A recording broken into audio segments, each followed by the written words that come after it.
सुन कै शादी की खबरिया, घर से भागी सेवरी।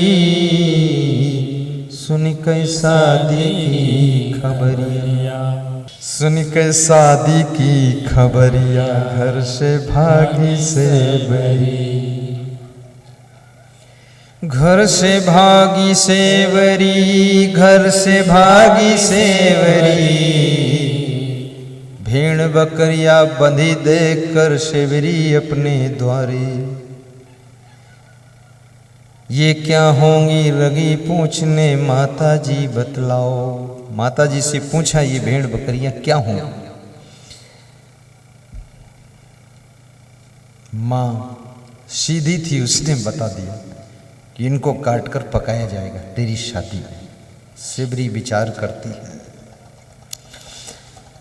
एक विवाह के कारण मेरे नाम से इतना पाप हो, इतनी हिंसा हो, इतने जीवों को मारा जाए, इससे बेहतर है मैं त्याग से रह लूंगी, ब्रह्मचर्य से रह लूंगी। मुझे पुरुष नहीं चाहिए, पति नहीं चाहिए, मुझे तो आत्मा की सद्गति चाहिए, सद्गति चाहिए। और सेवरी जंगल में जाती है मतंग ऋषि के। ऋषि मतंग मिले सेवरी को, दिल की तपन बुझाई। मतंग ऋषि का ज्ञान सुनती है। मतंग ऋषि ने गुरु दीक्षा दिया और कहा कि बेटी तुम दूर आश्रम अलग बना लो, पंपा सरोवर के किनारे जाओ, क्योंकि पुरुष के आश्रम में किसी साध्वी को रहना नहीं चाहिए। किसी बेटी को, किसी लेडीज को समाज के ऊपर बुरा असर पड़ता है। समाज की मानसिकता संदेह से भर जाती है। और नारी पुरुष दो हैं त्यागी, तदपि रक्षिए जिम तृण आगी। इसलिए जाओ, अब आपको सदैव वन में ही रहना है। और मैं आशीर्वाद देता हूँ, भगवान राम तुमसे खुद मिलने आएंगे और दर्शन देने आएंगे।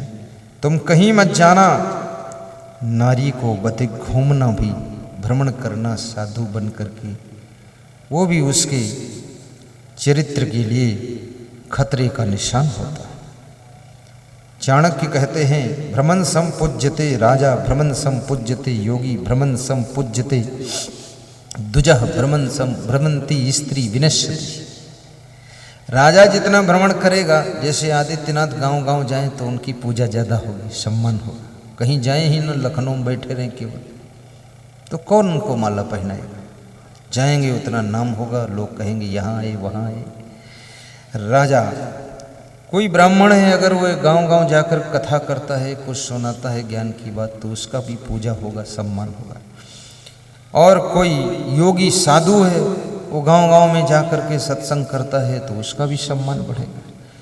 लेकिन स्त्री अगर गांव गांव अकेले ऐसे घूमती है तो इस भ्रमंती स्त्री विनश्यति, क्योंकि स्त्री के लिए सुरक्षा की बहुत आवश्यकता होती है। मानसिकता समाज की उतनी पवित्र नहीं है, इसलिए ज़्यादा सुरक्षा की जरूरत पड़ती है। यदि पुरुषों की मानसिकता पवित्र हो जाए तो उतनी सुरक्षा की आवश्यकता नहीं है, या शासन उतना टाइट हो जाए तो महिला भी जा सकती है। गुजरात में 12 बजे रात को कोई अकेले महिला भी किसी सिटी में जा सकती, कोई छू नहीं सकता। वहाँ समझदार लोग भी है, पुरुष भी जागृत है और साथ में शासन भी टाइट है। लेकिन उत्तर प्रदेश में तो महिला छोड़ो, पुरुष भी अगर रात में 8 बजे निकले तो उसको लिए भी खतरा है। उसको पकड़ के थैला छीन लेंगे लोग, घड़ी ले लेंगे, पेंट ले लेंगे, अंडरवियर पहना कर भेज देंगे, कल नई और खरीद लेना, जाइए आप। बहुत चोर भरा हुआ है। उत्तर प्रदेश में इतने भगवान ने अवतार लिया, लेकिन ये उत्तर प्रदेश में चुट्टा बहुत है, लूटपाट बहुत है, कत्ल बहुत है। शिवरी के आश्रम पर राम पहुंचते हैं। राम का पहुंचना कोई छोटी मोटी बात नहीं है। शिवरी रोज झाड़ू लगाती है, गली बुहारती है, उसकी चटाई बिछाती है, बेर के फल तोड़ कर लाती है। लोग उससे पूछते हैं ये रोज रोज इतनी विशेष सफाई क्यों कर रहे? अभी मैं श्री रघुनंदन जी के यहाँ आया, सब गोबर से लीपा हुआ था पूरा। तो मैंने कहा गजब है, उत्तर प्रदेश में गोबर से लीपने का बहुत महत्व है। छत्तीसगढ़ में गोबर और मिट्टी मिलाकर लीपने का महत्व, वहाँ भी बहुत, सब सड़क तक लीप देते हैं छत्तीसगढ़ में भी, और रात में लीपते हैं। बड़े बुद्धिमान लोग छत्तीसगढ़ में। इधर ही जितने बैठे हैं, यहाँ बीच वाले 3 लोग छत्तीसगढ़ के, इधर वाले बाबा ये लखनऊ से हैं, उधर बाबा राजस्थान झालावाड़ से, ये बाबा मध्य प्रदेश से, ये बाबा छत्तीसगढ़, वो मध्य प्रदेश रतलाम जिला, ये छत्तीसगढ़। छत्तीसगढ़ के लोग बहुत होशियार हैं। वो घर जब बनाते हैं कैसे बनाते हैं, यहाँ वालों को इसलिए बता देता हूँ, 1 मिनट लगेगा। थोड़ी जगह आगे छोड़ देते हैं 50 फुट, और 100 फुट पीछे छोड़ देते, तो बीच में घर बना होता, और पीछे गाय भैंस पैरा और ट्राली ट्रैक्टर सब खड़ा करते, और आगे साफ सुथरा रखकर सब है। और मेहमान आते हो आगे बैठते हैं, तो माताएं बहनें पीछे सब पशु पक्षियों की भी सेवा कर लेती हैं और सामान संभाल लेती हैं। और यूपी में मेन गेट पर भैंस बांध देते हैं, और भैंस एक पड़ोस मेहमान के खटिया डाल देते हैं, और भैंस जब गोबर में लथरी पूंछ चलावत है, तो मेहमान के कपड़न पर जब छिट्टी पड़ती है, तो कहते हैं होली है होली, और हमारी भैंस भी होली खेलक जानत है। और भैंस की नादम चारा नहीं डाल सकते, क्योंकि मेहमान के पास बैठे, और महिलाएं आ नहीं सकती क्योंकि मेहमान बैठे, अब भैंस पास कैसे आऊँ, तो भैंस नांद गिराए देते। और ये मूर्खदास भैंस पाछे नहीं बांध पाए, सब रहबट मचाए, और सब पूरा नरक बदबू है रही। मेहमान चाय पिए थे, उसके साथ गोबर के सड़ी बदबू आवत है, तो मेहमान को सांस लेना मुश्किल।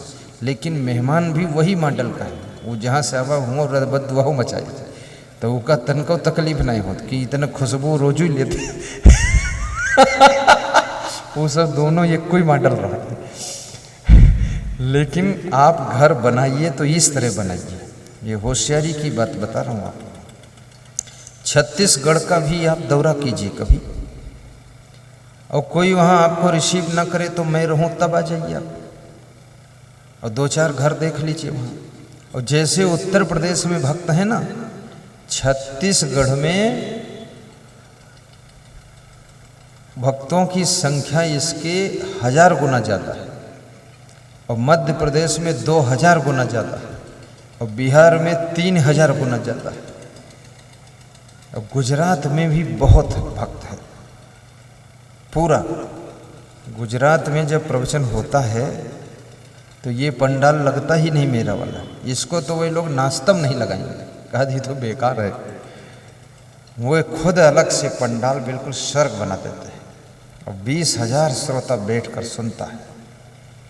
और मैं स्टार्ट करता हूँ 3 घंटे बंद ही नहीं करता, यहाँ भी बंद नहीं करूँगा, क्योंकि मुझे थकान आएगी नहीं, इसलिए नहीं आएगी, नहीं आएगी इसलिए नहीं आएगी, और किस लिए नहीं आएगी।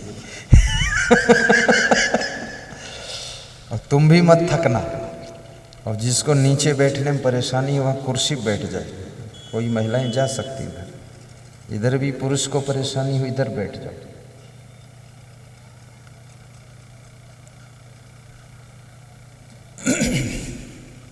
तो महाराष्ट्र भी एक बार देखिए, गुजरात भी आइए, मैं सब दिखा दूंगा आपको, और जिसकी इच्छा हो मेरे साथ अमेरिका भी चले जाए। किराया तुमको देना पड़ेगा, और सस्ता किराया है, ज़्यादा नहीं। एक टिकट 90,000 का है। 90,000 का एक टिकट। और अमेरिका में भी आश्रम बनाने जा रहा हूँ मैं, नेपाल में भी बनाने जा रहा हूँ। आश्रम एक एक देश में एक एक बना दूंगा। अभी 4 साल से जुटा हूँ जोर से, पहले हम भी ढील ढाल थोड़ा थे, आराम से, लेकिन अब तेज़ गति, क्योंकि अमेरिका में इसलिए बनाऊंगा कि आपको ले चलना है, इसमें से कुछ लोगों को पहुंचाना है। अगर मेरे क्षमता हो गई तो किराया भी मैं भी दे दूंगा आपका, कोई बात नहीं, लेकिन तुम्हें वहाँ पहुँचा ही पाई एक बार हम, वहाँ से दिमाग खुलेगा आपका। देश विदेश की यात्रा इस उद्देश्य से जाइए कि वहाँ कुछ हमें सीखना है, खाली घूमना नहीं है, सीखना। मैं तो अनेक प्रदेशों से अनेक देशों से बहुत कुछ सीखा हूँ, मैं आपसे भी सीखता हूँ कुछ, लेकिन तुमको बताता नहीं हूँ कि तुमसे ये बात सीखा हूँ, नहीं तुमको अभिमान आएगा, हमको समझोगा ज्ञानी है, हमसे सीखा तो इनका का सुनाई हो प्रवचन लेकिन आपसे भी बहुत कुछ सीखता हूँ। और जो इंसान सबसे सीखना चाहता है, याद रखना वो व्यक्ति कोई साधारण नहीं होता है, वो हजारों और लाखों लोगों के ज्ञान को अपने भीतर अर्जित करके एक नया सिस्टम जन्म दे देता है, इसलिए सीखना चाहिए। तो सेवरी के आश्रम पर राम पहुंचने वाले हैं और सेवरी तैयारी कर रही है। कैसे करती तैयारी? नोहरे नोहरे सेवरी गलियां बुहारे। पड़ोसियों ने पूछा क्यों गली बुहारती हो? तो सेवरी ने जवाब दिया, ये गलियां हैं भगवान हो सेवरी के घर मां, ये गलियां हैं भगवान हो सेवरी के घर मां। जिस रास्ते से आपके स्वामी को, प्रभु को, गुरु को आना हो, मार्गदर्शन के लिए चूना के निशान लगाइए, सफाई भी कीजिए। सेवरी शिक्षा दे रही है। गंगा जमुना से जबरी जल भरी लावे, गंगा जमुना से सेवरी जल भरी लावे। क्यों भरकर लाती थी? चरण पखरी है भगवान हो सेवरी के घर मां, चरण पखरी है भगवान हो सेवरी के घर मां। प्रेमवा म भूले भगवान हो सेवरी के घर मां। मध्य प्रदेश में ऊपरवाड़ा गांव में मेरा सत्संग था। एक भक्त के घर पधरौनी गया, गंगा जल लेकर आया, बोला गंगा जल से चरण पखारना है गुरुजी। तो हमने कहा ठीक है। बोले आपके लिए मैं लाया हूँ, 10 साल से आस थी कि एक दिन मेरी कुटिया में आओगे। गरीब हूँ लेकिन आपके करीब हूँ। गांव भर के सहयोग से प्रवचन हो रहा है। कभी कभी गांव के सभी लोग मिलकर प्रवचन करो। सत्संग कराना 68 तीर्थों का फल एक साथ प्राप्त करना। सत्संग कराने वाले व्यक्ति को 100 यज्ञ का फल मिलता है। और ये कुंडी यज्ञ नहीं, ये मुंडी यज्ञ है। आज मैं यहां देखता हूं कम से कम 2000 लोग प्रवचन सुन रहे हैं। और ये 2000 लोग जो बैठे हुए हैं नर नारी, इनके मन को जो ज्ञान प्राप्त होगा और शांति मिलेगी, इनके घर में जो सुकून आएगा, उसका पुण्य ये सत्संग कराने वाले को प्राप्त होगा। क्योंकि अगर ये सत्संग न कराते तो मैं नहीं आता, और मैं नहीं आता तुम सुनने नहीं आते, और सुन नहीं पाते तो बुद्धि ठीक नहीं होती, तो शांति नहीं आती। वो शांति प्राप्त करने का फल इनको मिलेगा, इनके द्वारा आपको शांति मिलेगी। गंगा जमुना से सेवरी जल भरी लावे, चरण पखरी हैं भगवान हो सेवरी के घर मां, चरण पखरी हैं भगवान हो सेवरी के घर मां। प्रेमवा म भूले भगवान हो सेवरी के घर मां, भक्ति मां भूले भगवान हो सेवरी के घर मां।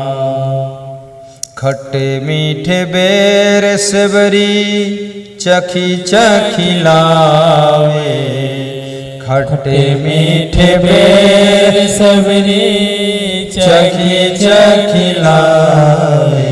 क्यों लाती थी?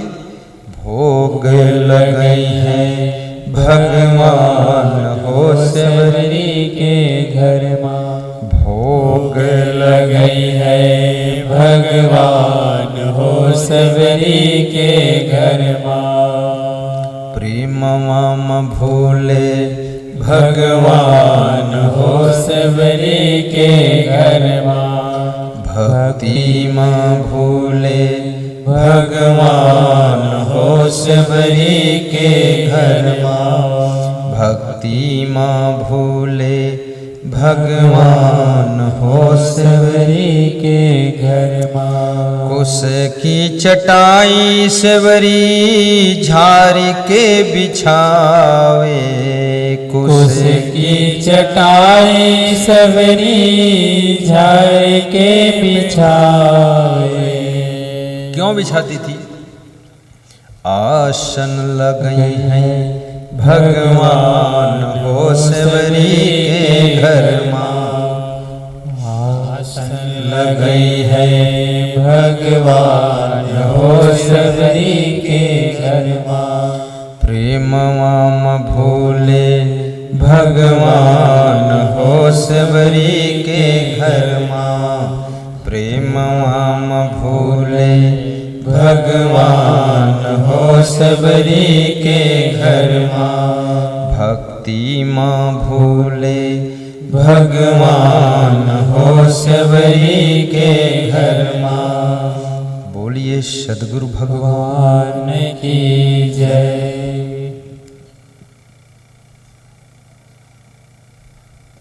सेवरी की भक्ति आकाश की ऊंचाइयों को भी छोटा कर सकती है। भगवान श्री राम सेवरी के आश्रम पर पहुंचकर बहुत प्रसन्न होते हैं। बेर खाते हैं और मुस्कराते हैं। राम का स्वभाव मुस्कराने का था, कृष्ण का स्वभाव हंसने का था, कबीर का स्वभाव प्रसन्न रहने का था, महात्मा बुद्ध का स्वभाव शांत ध्यान में बैठने का था, स्वामी महावीर का स्वभाव मौन और शांत रहते थे। सबका बिलक बिलक स्वभाव होता है और सबको अपने स्वभाव के प्रभाव से सफलता मिलती है। मनमोहन सिंह का स्वभाव है कम बोलना, ना बोलना, ज़्यादा भाषण ना देना, लेकिन फिर भी उनको सफलता मिली और 10 वर्ष तक प्रधानमंत्री रहे। अगर मोदी जी उनकी नकल करते तो फेल खा जाते। इनका स्वभाव था बहुत बोलना, एक एक दिन में 8-8 भाषण देना, तो बहुत बोलकर इनको सफलता मिलती, ये भी प्रधानमंत्री बने। एक आदमी बिना बोले मौन रहकर प्रधानमंत्री बनता है, ये दूसरा आदमी चिल्ला चिल्ला कर भाषण देने के बाद प्रधानमंत्री बनता है। याद रखना, तुमको अपने घर में, बिजनेस में कैसे सफलता मिलेगी, ये आप आइडिया स्वयं लगाना कि मौन रहने से सफलता का द्वार खुल सकता है, कि बोलने से खुल सकता है, कि शांत होने से खुल सकता है, कि आंखें बंद करके ध्यान करने से खुल सकता है। अलग अलग परिस्थितियों में अलग अलग तरीकों से सफलता का फाटक खुलता है। इसलिए उस समय आइडिया लगाइए और वही प्रयोग करके सफलता लीजिए।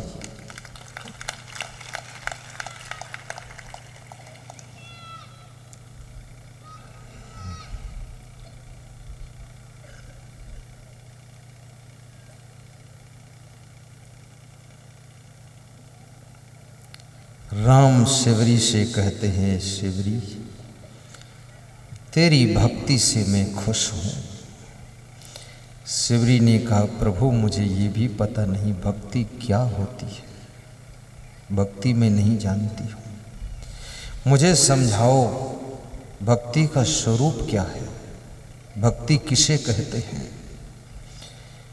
भगवान श्री राम भक्ति का वर्णन कर रहे हैं। आज मैंने इस प्रसंग को इसलिए लिया हूँ कि आपको ये पता चलना चाहिए भक्ति क्या है। कितने लोग भक्ति के नाम पर हुल्लड़ मचाते हैं, लेकिन भक्ति का स्वरूप समझो। राम जी कहते हैं, नवधा भक्ति कहाँ तो ही पाही, सावधान सुनु धरु मन माही। हे शबरी में 9 प्रकार की भक्ति जो सुनाता हूँ। भक्ति सुनाने के पहले राम ने 3 बातें शर्त रखी है। क्या? सावधान सुनो, सावधानी से सुनो, और फिर उसको मनन करो, और फिर धारण करो। सुनना तब सार्थक होता है जब उसे मनन किया जाए, और मनन करना तब सार्थक है जब उसे जीवन में उतार लिया जाए। कितने लोग सुनते तो बहुत अच्छी बात है, लेकिन फिर भूल जाते, मनन नहीं कर पाते। और कितने लोग मनन भी करते हैं, लेकिन जीवन में उतार नहीं पाते।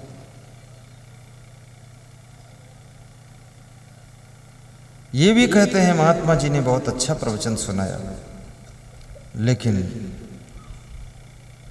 शराब पीना नहीं छोड़ पाए। तो उनसे पूछो, इतना अच्छा प्रवचन सुनकर शराब फिर क्यों पीते हो? छोड़ देना चाहिए। बोले, प्रवचन जिंदगी में 2 बार सुनना, और शराब तो 200 बार पी चुके, उसका असर ज्यादा है। सावधान सुन धरु मन माही, नवधा भक्ति कहाँ तो ही पाही। 9 प्रकार की भक्ति आपको सुना रहा हूं। सावधान होकर के सुनो और इसे मन में धारण करो।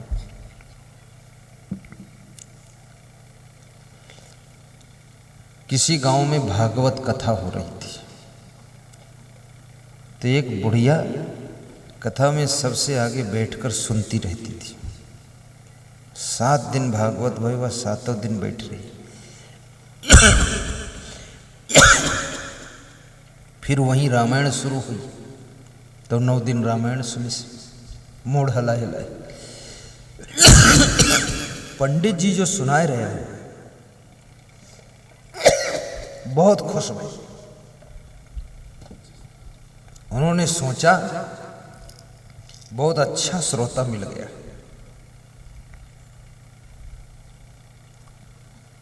रामायण 9 दिन हुई।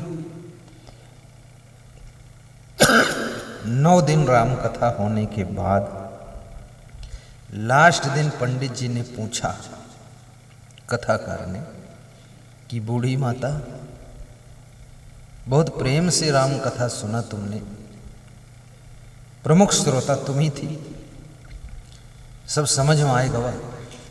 तो उस बुढ़िया ने पूछा, सब समझ में आएगा पंडित जी, लेकिन एक बात समझ में नहीं आएगी। बोले, कौन? कि वो सीता हिरणी हो गई रहे, तो फिर से स्त्री बनी कि नहीं बनी, कि हिरणी रह गई। तो पंडित जी बोले कि 12 वर्ष प्रबोधा रहा लोध का लोधा, उस समझ कुछ। वो सीता हरण हुआ था ना, वो हिरण का हिरणी समझनी हो गया।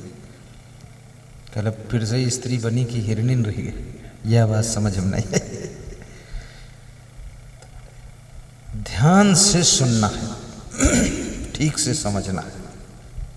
तो क्या राम समझा रहे हैं? पहली भक्ति, प्रथम भगति संतन कर संगा, दूजे रति मम कथा प्रसंगा।